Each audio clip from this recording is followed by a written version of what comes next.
பக்தர்களே, உங்களுக்கு தண்ணீர் பஞ்சம் இல்லாமல் காக்கும் கங்கை மாதா நானே.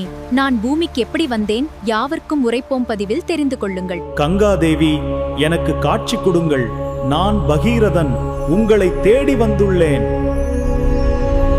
எனது முன்னோல் நற்கதி அடைய தாயே, நீங்கள் பூமிக்கு வந்து பாதாளத்துக்கும் பாய்ந்து அவர்களை மோட்சமடைந்திட உதவ வேண்டும். மகனே பகீரதா, எனக்கு உன்னுடன் பூமிக்கு வர விருப்பம்தான்.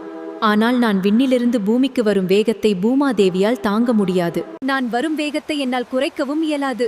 என்னை எவரேனும் தாங்கி பிடித்து மெல்ல மெல்ல பூமியில் விட ஏற்பாடு செய்ய முடியுமா உன்னால்? அப்படியெனில் நான் வருகிறேன். தேவர்களே, நீங்கள் யாராவது கங்கா மாதாவின் வேகத்தை கட்டுப்படுத்தி பூமியில் விடுவீர்களா? பகீரதா, அது எங்களால் முடியாத விஷயம். நீ மகாவிஷ்ணுவிடம் சென்றுக்கே, உதவி புரிவார்.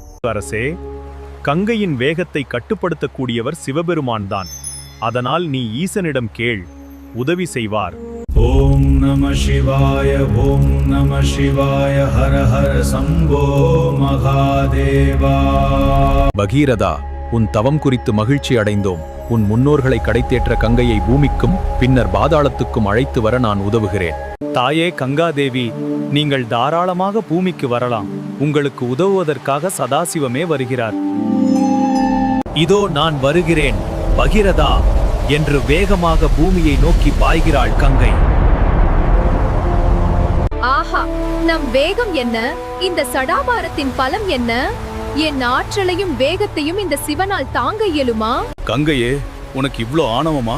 உன்னை என் சடாமுடியில பிடித்துக் கொள்கிறேன். மகேசா, என்னை மன்னித்து விடுங்கள். நான் விளையாட்டாக சொல்லிவிட்டேன். கங்கையே, இந்த ஆணவத்தை இன்றோடு மறந்துவிடு, போய் வா. விட கங்கை அங்கிருந்து பாயத் தொடங்கினாள். பகீரதன் அவளை பின்தொடர்ந்தான். விரைந்து வருகிற கங்கை ஆற்றின் நீர்க்கரங்களால் ஆசிரமத்தை அடித்துச் செல்ல ஆயத்தமானாள். கங்கை மீண்டும் சிறைப்பட்டாள். பகீரதன் கலங்கியே போனான். முனிவரின் கால்களில் வீழ்ந்து வணங்கி தன் ஆற்றாமையையும் கங்கைக்காகத்தான் மன்னிப்பு கோருவதாயும் தெரிவித்தான். பகீரதன் நிலை கண்டு இறக்கப்பட்ட ஜான்ஹவி முனிவர் கங்கையை தம் செவி வழியே மிக மிக மெதுவாக விட்டார். இதன் பிறகு தடை ஏதுமில்லாமல் பாய்ந்த கங்கையை பாதாளம் அழைத்துச் சென்றான் பகீரதன். தம் மூதாதையரின் எலும்புகள் மற்றும் சாம்பலை கங்கை நீரில் நனைத்து புனிதமாக்கினான் பகீரதன். பகீரதன் பித்ருக்கள் நற்கதி அடைந்தனர். அன்று முதலே கங்கை பூமியில் பாய ஆரம்பித்ததாக ஐதீகம். பக்தர்களே, இன்னொரு பக்தி பதிவோடு மீண்டும் உங்களை வந்து சந்திக்கிறேன். நன்றி.